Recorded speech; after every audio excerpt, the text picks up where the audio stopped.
Welcome back to Creative Quilting the K-Way. We are on episode 7 already. Now we're going to do some ripping today. We've talked about cutting, we've talked about ripping. We're actually going to rip an entire project today. So the quilt we're working on is the one you saw before when we selected the fabrics. No fences, please. You'll also see no fences, please hanging behind me, and then there's another version on the chair as well.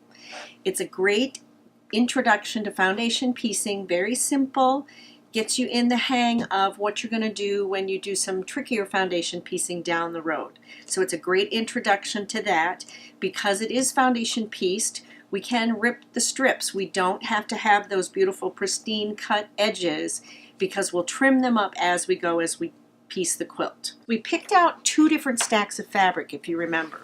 One was a black and white with this beautiful blue for a complement.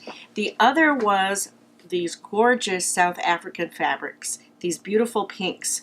I went ahead and ripped all of those and got it ready for you to show you this is what it's going to take to make a quilt that is going to be 4 times as large as the one that's hanging behind you or the one in the book. I loved the fabric so much I just kept ripping, and I thought I need to make this quilt bigger. So I multiplied everything times 4. For this one, we're going to make it the size that it is in the pattern, which is a small size. It is 41 by 53. So that's the size we're going to make this one. So let's take a look at our list and see what we need to do. In our cutting list, our background fabric, which is going to be our light, it says we need 7 5-inch strips. So let's get to ripping. When we rip, we're going to snip it on the fold so that we don't have to rip as far. If we do it on the fold, we're ripping half as far, getting twice the resistance, so better exercise.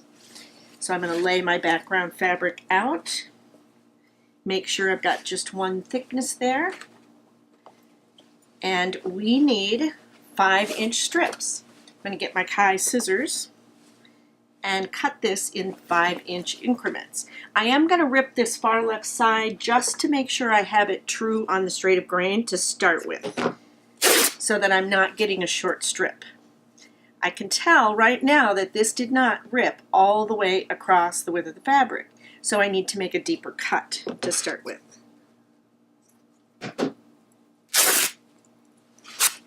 There we go.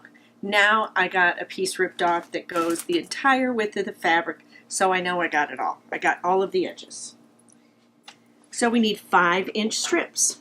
I'm going to line it up with my mat, take a little snip at 5 inches, take a snip at 5, and if you'll notice, I like to get a true 5 when I rip, so I put it on my marking, measure over 5, then when I go to make my next cut, I shift it over just a little bit so I make sure I'm back on that mark.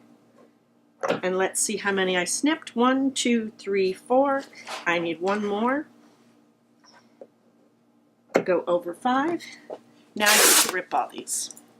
Some fabrics, it's going to be easier to rip the selvage off first before you do this because some of them will pull up and crinkle on you. This one is doing just fine, so I don't need to do that. So now I'll layer them up. I've got 1, recount them, 2, 3,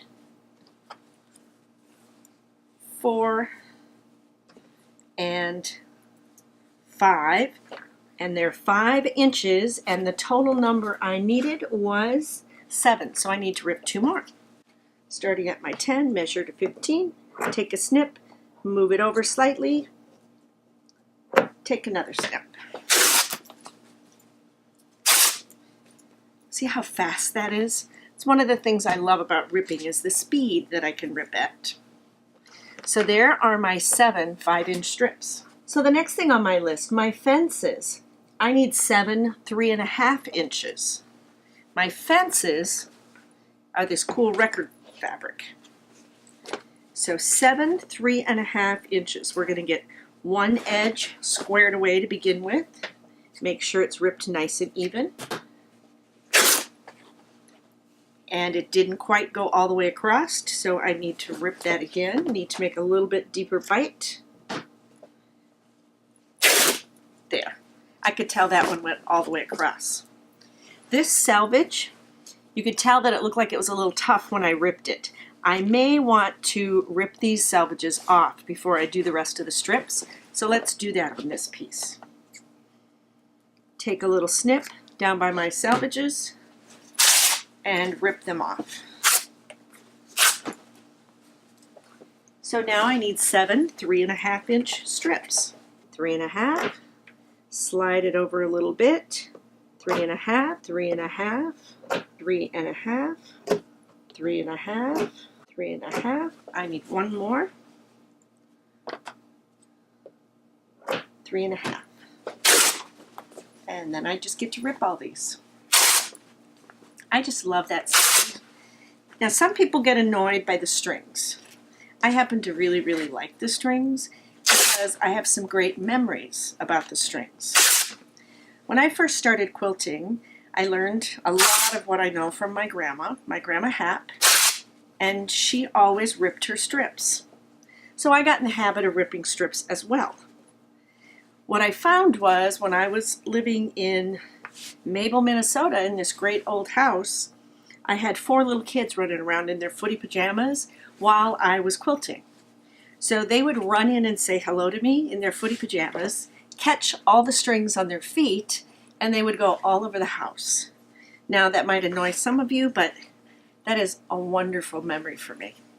I love seeing those strings everywhere because it reminded me that the kids came in to see me and ran back out and did whatever they were doing. So ripping is a great memory for me in many ways. There's my 7 3.5-inch strips. Next on my list, my zinger. I need 5 2.5-inch strips. This blue is my zinger. We're going to start by ripping one edge, making sure it's nice and square and true. And that was a good one all the way across, so we got that one. And now we need 5 2.5-inch strips. So 2.5, 2.5, 2.5, and I always lose count, so we'll see how many I've got. Got 1, 2, 3, 4, 5, and 6. Oh, I've got an extra one. Oh well, I got a little extra exercise. So those are my zinger strips. They're all ready to go. Oh, and those beautiful strings, I just love them. Next is my inner border. It says 4 2-inch strips. So my inner border is right here. So this, because it's a 2-inch strip, it's pretty narrow.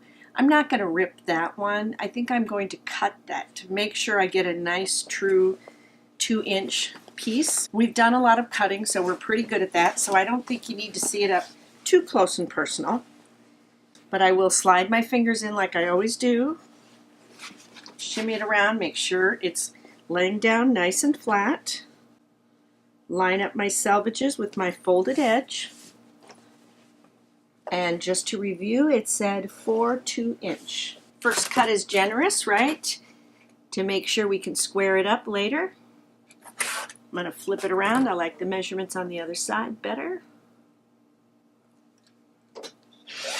1, 2, 3, and 4. And then I need to go back and get the edge of that first one. Line it up just inside the cut edge for a 2-inch strip. And I've got my inner border done. Now for my outer border, this is the gorgeous fabric I'm using. I don't think I want to piece my border. I think I want to do a lengthwise border, which means I'm going to need to rip it on the straight of grain, not the cross grain. So we're going to need to take a look at what it says to do. It says 5 4.5-inch strips. That would require piecing. I'm not going to do that. So I'm going to look at the size of my quilt. My quilt is 41 by 53. So I know that the longest span I would have to go is 53, 53.5 or so. So I'm going to rip my fabric first crosswise to get a 53-inch strip, and then I'm going to do lengthwise grain borders. I'm going to cut that edge and rip one to make sure we're true. And that didn't go all the way across, So I need to take a little bit bigger bite and rip it again. There. Now I went all the way across. Now I'm going to measure, I'm probably going to go about 54 inches to make sure that I have enough. So start at 0, I'll go to 30 because it's easy to measure 24 from there. 30 and add 24 puts me right about here for the length. That's going to be the longest side of my quilt. I'm going to take a little snip right there. Next thing I'm going to do is look at the width of those strips again. The strip size for that outer border is 4.5 inches. So now I'm going to do lengthwise rips of 4.5 inches. I'm going to rip off the selvage to start with.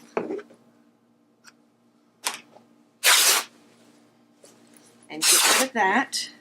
And I'm taking a look at this. This is doing a really nice, beautiful rip here.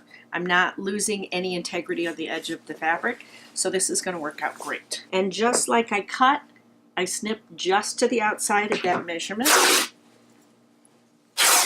There's one of my 4.5 inch strips, and another one just to the outside of the 16.5. You can see I'm taking my time a little bit more on this, making sure I'm more accurate because this is a border I'm going to sew right on my quilt, as opposed to a strip that I'm going to piece inside a block and then square up the block. And 4.5 just to the outside of it. Third strip. And last strip. Now I have 4 border pieces that are lengthwise that I can use. I know that they're long enough because I did the 2 longest sides. That was the measurement I used, 53.